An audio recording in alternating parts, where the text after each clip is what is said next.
বন্ধুরা, এই মুভিটার ব্যাপারে যত বেশি বলবো ততই কম হবে। এই মুভিটির রেটিং IMDb-তে 10-এর মধ্যে 8.5। তাই বেশি কথা না বাড়িয়ে শুরু করছি আজকের কাহিনী, দ্য ব্রোমিওগাম। মুভির শুরুতেই আমরা সাউথ মালাবারের জঙ্গল দেখতে পাই। সময় ছিল 19 শতকের। দুটি লোক লাঠি দিয়ে আগুন জ্বালানোর চেষ্টা করছিল। ঠিক তখনই দুজনের মধ্যে একজন কিছু অদ্ভুত আওয়াজ শুনতে পায়। তাই সে মন দিয়ে সেই আওয়াজটি শোনার চেষ্টা করে। আসলে আওয়াজটি কিসের? সে তার সঙ্গীকে বলে, তুমি আগুনটা নিভতে দেবে না, আমরা কালকে সকালে নদী পার করব, আমি দেখছি আওয়াজটি কিসের। এরপর যখন তিওয়ান ঘুমিয়ে পড়ে, এখানে বলে রাখি, এই যে ঘুমিয়ে আছে এই লোকটির নাম তিওয়ান। লোকটি খুব ভালো গান করে আর সে রাজার মহলে চাকরি করে, গান শুনিয়ে রাজাকে ঘুম থেকে ওঠানোর। সেই রাজা তাকে বিক্রি করে দেয় অন্য রাজার কাছে, তাই তারা সেখান থেকে পালিয়ে এসে জঙ্গলে আশ্রয় নেয়। আর তিওয়ানের সাথীর নাম কোরান। তিওয়ান ঘুম থেকে উঠে দেখতে পায় কোরান সেখানে নেই, তাই সে কোরানকে খুঁজতে থাকে। সেই রাতের অন্ধকারে জঙ্গলের অদ্ভুত অদ্ভুত আওয়াজের মধ্য দিয়ে দেওয়ান কোরানকে ভয়ে ভয়ে খুঁজতে থাকে। খুঁজতে খুঁজতে তাকে এক সময় পেয়ে যায়, কিন্তু কোরান কেন জানি একটি গাছের দিকে তাকিয়ে থাকে। তিওয়ান সেদিকে তাকায়। হঠাৎ করেই গাছটির পেছন দিক থেকে একটি সুন্দরী মেয়ে বেরিয়ে আসে, যার নাম ইয়াশকি। ইয়াশকি কোরানকে তার নিজের মায়াজালে আটকে দেয়। তিওয়ান কোরানকে তার হোশে আনার চেষ্টা করে, কিন্তু ইয়াশকি তিওয়ানের দিকে বড় বড় চোখ করে তাকিয়ে থাকে। তাই তিওয়ান ভয় পেয়ে সেখান থেকে পালিয়ে যায়। আর কোরানকে তার পেছন পেছন নিয়ে গিয়ে একটি গাছের নিচে বসে তার দিকে তাকে আকৃষ্ট করে। কোরান ইয়াশকির কাছে গেলেই ইয়াশকি কোরানের রক্ত চুষে খেয়ে ফেলে আর কোরানকে সে মেরে ফেলে। পরদিন তিওয়ান হাঁটতে হাঁটতে একটি নদীর ধারে এসে পৌঁছয়। তিওয়ান কোনো রকম নদী পার করে অপরের জঙ্গলে এসে পৌঁছায়। তিওয়ান নিজেও জানে না যে সে এখন কোথায় আছে। এরপর তিওয়ান একটি পুরনো গেট দেখতে পায়। তিওয়ান কিছু চিন্তা ভাবনা না করে তার ভিতরে প্রবেশ করে। সে ভেতরে একটি পুরনো বাংলো অথবা হাভেলি দেখতে পায়। তিওয়ান অনেক দিন থেকে না খেয়েছিল, তাই সে এদিক ওদিক কিছু খুঁজতে থাকে খাওয়ার জন্য। সেখানে সে একটি নারকেল পড়ে থাকতে দেখে, সেটি তুলে ছুলে সে খেতে থাকে। তখনই তিওয়ান একটি লোকের আওয়াজ শুনতে পায়, আর সেই লোকটি বলে, তুমি কে? তুমি এখানে কি করছো? তিওয়ান বলে, মাপ চাই, আমি জঙ্গলের রাস্তা হারিয়ে ফেলেছি আর ভুল করে এখানে এসে পৌঁছে গেছি। তখনই ঘরের ভিতর থেকে আরেকটি আওয়াজ আসে। তিওয়ানের পাশে থাকা লোকটির নাম রামু। সে বলে, একজন অতিথি এসেছে মালিক। সেই ঘর থেকে একজন বয়স্ক বুড়ো লোক বাইরে এসে বলে, অনেক দিন পর কোনো অতিথি আমার বাড়িতে এসেছে। আর তিওয়ানকে সেই লোকটি স্বাগতম জানায়। রামু মালিককে পান বানিয়ে দেয়। তিওয়ানকে মালিক বলে, তুমি এখানে কিভাবে এসেছো? তিওয়ান বলে, আমি একজন গায়ক, আমি প্রতিদিন সকালে মহারাজকে আমার গান শুনিয়ে ঘুম থেকে জাগিয়ে তুলি। আমি আমার জীবন বাঁচিয়ে নদী পার করে এখানে এসে পৌঁছেছি। এরপর মালিক তিওয়ানকে গান শোনাতে বলে। তিওয়ান মালিককে গান শোনায়। মালিক গান শুনে বলে, বাহ, তোমার গান আমাকে খুব ভালো লেগেছে, তুমি এখানে কিছুদিনের জন্য থেকে যাও, তুমি চাইলে সারা জীবনের জন্য থেকে যেতে পারো। তিওয়ান বলে, আমাকে যেতেই হবে মালিক। মালিক বলে, কেউ যদি কাউকে সাহায্য করতে চায়, সে যদি তাকে ফিরিয়ে দেয়, তাতে তার অমঙ্গল হয়। রামু বলে, মালিকের সাথে বেশি তর্ক বিতর্ক করো না। তিওয়ান বলে, আমি নিচু জাতের মানুষ, আমি ভেতরে গেলে আপনার অসুবিধে হতে পারে। মালিক বলে, আমি উঁচু নিচু জাত বলতে কিছু বুঝি না। এই কথা বলেই মালিক রামুকে বলে, তুমি ওকে ভেতরে নিয়ে যাও, তার রুমে নিয়ে যাও। রামু তিওয়ানকে যেই রুমে নিয়ে যায়, তার আশেপাশে অনেক অন্ধকার অন্ধকার রুম, আর আশপাশটা কেমন জানি শান্ত চুপচাপ ছিল। রামু তিওয়ানকে বলে, এখানে অনেক রুম আর অনেক সিঁড়ি আছে, ভুল করেও অন্য কোনো রুমে বা সিঁড়ি দিয়ে ওপরে উঠবে না, কেবল শুধুমাত্র নিজের রুমেই থাকবে। আর এখানে সন্ধ্যার পর অদ্ভুত অদ্ভুত আওয়াজ হবে, যেই শব্দ তুমি হয়তো কোনো দিন শুনতেও পাওনি। এই সব কিছুতে কান দেবে না। আর সন্ধ্যার সময় এখানে একবার খাওয়ার দেওয়া হয়, তুমি চলে আসবে। এরপর সন্ধ্যার সময় তিওয়ান মালিককে গান শোনায়। গান শোনার পর রামু মালিককে খেতে দেয়। মালিকের খাবার শেষ হওয়ার পর মালিক তিওয়ানকে বলে, এবার তুমি খাও। তিওয়ান অনেক দিন ধরে ভালো করে কিছু খায়নি, তাই খাবার পেয়ে সে অনেক খুশি। মালিক তিওয়ানের খাওয়া দেখে মালিক বলে, খাও খাও, বেশি করে খাও, যতক্ষণ না তোমার তৃপ্তি হচ্ছে। তিওয়ান বলে, ভগবানকে অনেক অনেক ধন্যবাদ যে আজকে অনেক দিন পর পেট ভরে খেতে পেরেছি। মালিক তিওয়ানের কথা শুনে রাগ করে বলে, থাকার জায়গা দিলাম আমি, খাবার দিলাম আমি, ধন্যবাদ ভগবানকে জানাচ্ছ? তিভান বলে, যদি আমি ভুল করে থাকি মালিক, আমাকে আপনি ক্ষমা করে দিবেন। খাওয়া দাওয়ার পর তিভান হালকা হতে জঙ্গলে যাচ্ছিল। ঠিক তখনই তিভান সেখানে অনেক কবর দেখতে পায়। কবর দেখে মনে হচ্ছিল যেন আজই কাউকে কবর দেওয়া হয়েছে। এই সব দেখে তিভানের পায়ে রক্ত মাথায় উঠে যায়। তিভান ভয় পেয়ে দৌড়ে তার ঘরে এসে জল খায়। ঠিক তখনই ওপর থেকে আওয়াজ আসে যেন কাউকে ওপরের ঘরে লোহার শিকল দিয়ে বেঁধে রেখেছে। এরপর তিভান সিঁড়ি দিয়ে ওপরে ওঠে। ওঠার সময় তার হারিকেন পড়ে যায়। অন্ধকারেই সে ওপরের রুমে যায়। তিভান ভয়ে ভয়ে আস্তে আস্তে এগোতে থাকে। হঠাৎ করে জোরে দরজার শব্দ হয়। তিভান ভয়ে পেয়ে পড়ে যায়। সে দেখতে পায় যে লোহার শিকলে দিয়ে বাঁধা ছিল সে একটি রুমে ঢুকে দরজা লাগিয়ে দেয়। তিভান ভয় পেয়ে পালিয়ে যায়। পরদিন সকালে পাশের আওয়াজে তিভানের ঘুম ভাঙে। সে যখন বাইরে বের হয় সে অনেক খুশি হয়, কারণ সে এই খেলাটা এর আগেও খেলেছে। এরপর মালিক তার সাথে তাকে খেলতে বলে। তাদের কথা শুনে সেখানে রামু চলে আসে। মালিক বলে, খেলাতে তো হার জিত আছে, তুমি যদি হারো তার বদলে আমাকে কিছু দিতে হবে। তিভান বলে, আমার কাছে একটি ধুতি ছাড়া দেওয়ার মতো আর কিছুই নেই। মালিক বলে, তোমার কাছে আরও একটা জিনিস আছে, আর সেটা হলো তোমার সময়। মানুষের সময়টাই সব থেকে বড় দামি জিনিস। তিভান বলে, আমি কিছু বুঝলাম না।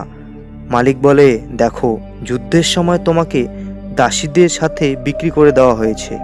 সেখান থেকে তুমি পালিয়ে এসেছো, পালিয়ে এসে চোপার খেলছো আমার সাথে। এটাই সময়ের নীতি। তিভান বলে, আপনি তো আমার ব্যাপারে সবই জানেন।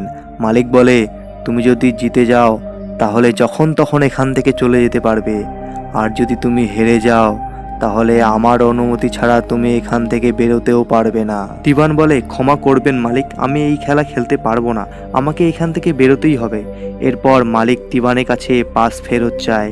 তিভান যখন মালিককে পাস দিতে যায়, মালিক চালাকি করে হাত ছড়িয়ে নেয় আর সেই পাসটি চোপারের ওপর এসে পড়ে। মালিক বলে, এখন তো তোমাকে খেলতেই হবে, কারণ তুমি পাস চোপাটে ফেলে দিয়েছো। মালিক তিভানকে জবরদস্তি খেলতে বাধ্য করে। আর এদিকে রামু রান্না করছিল। তিভান জিততে থাকে। খেলতে খেলতে অনেক রাত হয়ে যায়। মালিককে জিততে 12 নাম্বার লাগে। মালিক পাস ফেলে, কিন্তু সেই মালিক তার নিজস্ব শক্তি ব্যবহার করে পাসটিকে উল্টে দেয়। মালিক জিতে যায়। খুব হাসতে থাকে। তিভান নিজেকে অনেক ক্লান্ত মনে করছিল, সেজন্য সেখান থেকে তিভান চলে সোজা রামুর কাছে যায়। রামু বলে, এখন থেকে সারা জীবন তোমাকে এখানেই থাকতে হবে। তিভান বলে, যেটা মালিক বলবে সেটাই হবে। রামু বলে, শয়তান সে, যেরকমটা দেখছো সেরকমটা না, 1 নাম্বারের হারামি। তিভান বলে, এরকম বলবেন না, মালিক শুনলে আপনার সমস্যা হতে পারে। এরপর রাতে মালিক খাবারের সময় রাক্ষসের মতো করে খাচ্ছিল। খাবার শেষে তিভানকে বলে, খেয়ে নে, না হলে দুর্বল হয়ে পড়লে তোমার মার কষ্ট হবে। তিভান বলে, আমি তো আপনার কাছে কখনো আমার মার কথা বলিনি। মালিক বলে, বলেছ, হয়তো তোমার মনে নেই। মালিক বলে, তোমাকে রামু আমার ব্যাপারে কিছু বলেছে? তিভান বলে, না। মালিক, কিন্তু কেন? মালিক বলে, এর আগেও তোমারই মতো একজন এসেছিল। রামু তাকে আমার নামে উল্টো পাল্টা বলে ভড়কিয়ে দিয়েছিল, তাই তাকে বাধ্য হয়ে নিজের হাতে মারতে হয়েছিল। এখন তাকে দক্ষিণ দিকের বন্ধ ঘরে রাখা হয়েছে, সে ওখানেই চুপচাপ শুয়ে আছে। মালিক রামুকে আরও খাবার আনতে বলে। রামু বলে, 4 বার খাওয়ানো হয়েছে, আর পারবো না। তিভান দুজনের মুখের দিকে তাকিয়ে থাকে। মালিক রামুকে বলে, তুই কি মৃত্যুকে ভয় পাস না? রামু বলে, না, পাই না। মালিক রাগ হয়ে রামুকে বলে, চোখ নিচে রেখে কথা বল, কুত্তে। রামু সহজে ভয় পাওয়ার মতো মানুষ না। মালিকের খুব রাগ হয়। মালিকের শক্তিতে গোটা ঘর কাঁপতে থাকে। মালিক হাত ওঠাতেই রামুর গলা মালিকের হাতে। তিভান বলে, ওকে ছেড়ে দাও মালিক। মালিক তিভানকে বলে, চুপ কর নীচ। এরপর রামুকে ছেড়ে দেয়। রামু তো আজকের মতো বেঁচে গেল। কিছুক্ষণ পর তিভান রামুর কাছে যায়। সে রামুকে বলে, মালিক আসলে কে? সে কড্ডুমান পট্টি তো না? আমি কোথায় এসে ফেসে গেলাম? রামু বলে, হ্যাঁ, ঠিক বলেছ, এটাই কড্ডুমান পট্টি। আজকের থেকে কয়েক বছর আগে চড্ডুমান পট্টি ঘোর তপস্যা করে দেবী আরোহীকে আগমন করেছিল। তার তপস্যায় সন্তুষ্ট হয়ে দেবী তাকে জাদুর একটা বাক্স দিয়েছিল। সেই বাক্সের ভেতরে মহা শক্তিশালী একটা রাক্ষস ছিল। দেবী বলেছিল এই রাক্ষস তোমার সব ইচ্ছে পূরণ করবে, কিন্তু চুড্ডুমান পট্টি তাকে নিজের বশে করে তার উপর অনেক অত্যাচার করত, তাকে লোহার শিকলের মধ্যে বেঁধে রাখত। রাক্ষস একদিন তার অত্যাচারে বিরক্ত হয়ে চুড্ডুমান পট্টিকে বলে, তুমি যদি আমার চোখের দিকে তাকাও তুমি নরক দেখতে পাবে। চুড্ডুমান পট্টি তার চোখের দিকে তাকায় আর সেই রাক্ষস তার রূপ নিয়ে চুড্ডুমান পট্টিকে মেরে ফেলে, আর গোটা হাভেলি রাক্ষস তার নিজের বশে করে নেয়। চুড্ডুমান পট্টির ফ্যামিলিকেও খুব খারাপভাবে মেরে ফেলে। এরপর অনেক ওঝাতান্ত্রিক সেই রাক্ষসকে ধরতে আসে, কিন্তু কেউ পারে না। শেষমেশ চুড্ডুমান পট্টির বংশের একজন কড্ডুমান পট্টি সেখানে আসে, সেও রাক্ষসের শিকার হয়। দিবান বলে, আমি ওপরের ঘরে লোহার চেনে বাঁধা কাউকে দেখেছি। রামু বলে, তুমি যদি রাতে এদিক ওদিক ঘুরতে থাকো তাহলে তোমার জন্য আমাকেও কবর খুঁড়তে হবে। ঠিক তখনই কড্ডুমান পট্টি নিজের শরীরে অস্থির ধুলো লাগায়, আর সেখানে ইয়াকশি চলে আসে। দিবান তাকে দেখে ইয়াকশির পেছন পেছন যায়। ইয়াকশি কড্ডুমান পট্টির কাছে গিয়ে তাকে জড়িয়ে ধরে। দিবান সেগুলি দেখতে থাকে, আর ইয়াকশি দিবানকে দেখে ফেলে, তাই সে ভয় পেয়ে নিজের ঘরের দরজা লাগিয়ে দেয়। পরদিন সকালে দিবান রামুর কাছে যায়। দিবান বলে, আমি তো এখান থেকে যাচ্ছি, তুমিও চলো আমার সাথে, চলো, এই জায়গাটি অভিশপ্ত। রামু বলে, আমাকে আমার কাজ করতে দাও। দিবান বলে, আমি যাচ্ছি, তুমি মরো এখানে। এই কথা বলে দিবান নিজের রুমে গিয়ে পটলি গুছোতে থাকে। আর সে যখন বের হবে তখনই কড্ডুমান পট্টির আওয়াজ শুনতে পায়। সে ভয় পেয়ে নিজের চোখ বন্ধ করে। যখনই চোখ খুলে সে তার সামনে কড্ডুমান পট্টিকে দাঁড়িয়ে থাকতে দেখে। সে বলে, কোথায় যাচ্ছ? দিবান বলে, আমি আমার মার কাছে যাচ্ছি। কড্ডুমান পট্টি বলে, এত বৃষ্টির মধ্যে কীভাবে যাবে? তখনই দেখতে দেখতে সেখানে বৃষ্টি চলে আসে। সকাল শেষে রাত হয়, কিন্তু বৃষ্টি থামার নাম নিচ্ছিল না। কড্ডুমান পট্টি বলে, এই বৃষ্টি আর থামবে না। তোমার আগে এখানে আরেকজন এসেছিল, তখন টানা 3 মাস ধরে বৃষ্টি পড়েছিল। দিবান বলে, কি হবে হবে, আমি এখান থেকে বেরিয়ে ছাড়বো। কড্ডুমান পট্টি বলে, আমি তোমাকে বুদ্ধিমান ভেবেছিলাম, কিন্তু না। এরপর দিবান নিজের রুমে আরাম করছিল। সেখানে রামু আসে। দিবানকে রামু মধুরা খেতে নিয়ে যায়। মধুরা খেয়ে দিবান নিজের কাহিনী শোনাতে থাকে। দিবান রামুকে মধুরা খেতে বলে, রামু না করে দেয়। সে বলে, এগুলি খেলে বুদ্ধি নষ্ট হয়। এরপর দিবান নিজের ঘরে আরাম করছিল, তখনই সে লোহার শিকলের আওয়াজ শুনতে পায়। আওয়াজ শুনে সে উঠে পড়ে। সে দরজার দিকে তাকায়, সেখানে একটা ভয়ঙ্কর রাক্ষস দেখতে পায়। সেই রাক্ষসটি দৌড়ে আসে দিবানের দিকে তাকে খাওয়ার জন্য। তখনই দিবানের চোখ খুলে যায়। এরপর সে রামুর কাছে রান্নাঘরে যায়, কিন্তু সেখানে কেউ থাকে না, কারণ রামু পাশের জঙ্গলে একটি কবর খুঁড়ছে। দিবান বলে, এই কবরটি কার জন্য? কিন্তু রামু চুপচাপ থাকে। তাকে দেখে দিবান ভয় পেয়ে যায়, আর সেখান থেকে সে পালিয়ে যায়। সেখানে আর সে এক মুহূর্ত থাকতে চায় না। এবার তো সে নিজের পটলি রেখেই পালায়, সোজা সেই হাভেলি থেকে দূরে পালাতে থাকে। যখনই সে হাভেলির বাউন্ডারি পার হয়, হঠাৎ করে দিবানের পেট ব্যথা শুরু হয়। দিবান মাটিতে পড়ে যায়। সে রক্ত বমি করতে থাকে। দিবান আর সেই ব্যথা সহ্য করতে পারছিল না।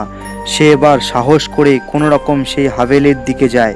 সে যখন সেই হাভেলির দরজায় ওঠে, সেখানে কড্ডুমান পট্টি দাঁড়িয়ে থাকে।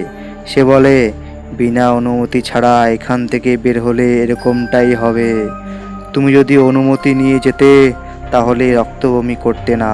দিবান বলে, আমার ভুল হয়ে গেছে, আমাকে এবার আপনি যাওয়ার অনুমতি দেন। কড্ডুমান বলে, যাওয়ার অনুমতি চাইলে অনেক আগের থেকে আমার কাছে অনুমতি নিতে হবে। দিবান বলে, দয়া করে আমাকে এখান থেকে যেতে দিন প্রভু। সে বলে, যাওয়ার অনুমতি এখান থেকে দেওয়া হয় না। এই বলে কড্ডুমান জোরে জোরে রাক্ষসের মতো হাসতে থাকে। দিবান অজ্ঞান হয়ে পড়ে যায়। এরপর রামু দিবানের জ্ঞান ফিরিয়ে আনে। দিবান বলে, আমি এখান থেকে বের হতে পারলাম না। রামু বলে, তুমি কেন? কেউ এখান থেকে কোনো দিনও বের হতে পারবে না। রামু দিবানকে বলে, তোমার মনে আছে তুমি এখানে কতদিন আগে এসেছিলে? দিবান বলে, এই তো কয়েকদিন আগে। রামু বলে, কয়েকদিন আগে না কয়েক মাস আগে? আচ্ছা বলো তো, তোমার মার নাম কি? কিন্তু আশ্চর্য ব্যাপার, তিবান তার মার নাম বলতেই পারছিল না, তার কিছুই মনে পড়ছিল না। এরপর রামু বলে, চলো তোমাকে কিছু দেখিয়ে আনি। এরপর রামু তাকে ওপরের ঘরে নিয়ে যায়। ওই সময় নিচে কড্ডুমান পট্টি তার নিজের জন্য পান বানাচ্ছিল। রামু তিবানকে একটি লাশের কাছে নিয়ে যায় আর বলে, এই লোকটা তোমার মতো নিজের নামটাও ভুলে গেছিল। আর এই চার দেওয়ালের মধ্যে আটকে থাকতে থাকতে লোকটি পাগল হয়ে গেছিল, সেজন্য তাকে এখানে বেঁধে রাখা হয়েছিল। আর এই শব্দই তুমি মাঝে মাঝে শুনতে পাও। এরপর যখনই তিবান সেই লাশটির চেহারা দেখে, তার আত্মা কেঁপে ওঠে, কারণ সেই লাশটি কড্ডুমান পট্টির ছিল। তিবান বলে, তো নিচে ওই লোকটি কে? রামু বলে, ওটা রাক্ষস, সে কড্ডুমান পট্টির রূপ নিয়ে আছে। এর মধ্যে কোনো মন নেই, সে আসলে একটি চলাফেরা মৃত্যু। এখানে যে আসে সবাইকে তার নিজের গোলাম বানিয়ে নেয়। আর এই হাভেলির বাউন্ডারিতে সে এমনভাবে জাল বিছিয়ে রেখেছে যে এখান থেকে বের হওয়া অসম্ভব। কিন্তু আমাদেরই মতো সেও এখান থেকে বের হতে পারে না। রামু যেই কবরটি খুঁড়েছিল তারই মধ্যে কড্ডুমান পট্টির লাশটিকে দফন করে দেয়। এরপর স্নান করার সময় রামু বলে, এখান থেকে বের হবার একটাই মাত্র রাস্তা আছে। এখানে একটি বন্ধ ঘরে অখণ্ড একটি প্রদীপ জ্বলে আছে, সেটি নেভাতে হবে। রামু বলে, এখানে একটি ধান রাখার ঘর আছে, সেই ধানের গোলার ভেতরে একটি দরজা আছে, সেদিক দিয়ে নিচে নেমে ওখানে পৌঁছতে হবে। এখানে একটি মজবুত দরজা আছে, সেই দরজার ফুটো দিয়ে দেখতে গেলে তুমি অখণ্ড প্রদীপটি দেখতে পাবে। আর সেই রাক্ষস তার ঠিক ওপরের ঘর থেকে তাকে পাহারা দেয়। তিবান বলে, ওই ঘরের তালার চাবি কোথায়? রামু বলে, আমি জানি না।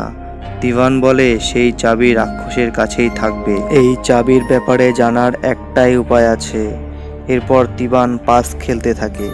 পাসের আওয়াজ শুনে রাক্ষস সেখানে চলে আসে। এরপর তিবান তাকে চোপাট খেলার কথা বলে। রাক্ষস বলে, তোমার কাছে দেওয়ার মতো কিছুই নেই। তিবান বলে, আমার কাছে একটা চাবি আছে। তখনই রাক্ষসটি নিজের কোমরে হাত দেয় আর তিবান সেটি দেখে ফেলে। আর তিবান বুঝে যায় যে চাবিটি কোথায় আছে। তখন রাক্ষস জিজ্ঞেস করে, কেন, তুমি কোন চাবির কথা বলছো? তিবান চালাকি করে বলে, আমার আজাদ হওয়ার চাবি। রাক্ষস হেসে হেসে বলে, তুমি একবারই খেলার চান্স পেয়েছো, দুইবার না। এরপর সন্ধ্যার সময় তিবান আর রামু চাবিটা রাক্ষসের কাছ থেকে নেওয়ার প্ল্যান করছিল। তিবান বলে, আজকে ওই রাক্ষসকে রাতে মাছ মাংস খাওয়াতে হবে তোমাকে, আর ওই চাবিটি কিভাবে আদায় করতে হয় আমি দেখে নেব। রামু তিবানকে বলে, তুমি যদি ধরা পড়ো তাহলে তোমাকে সাহায্য করতে আমি পারবো না।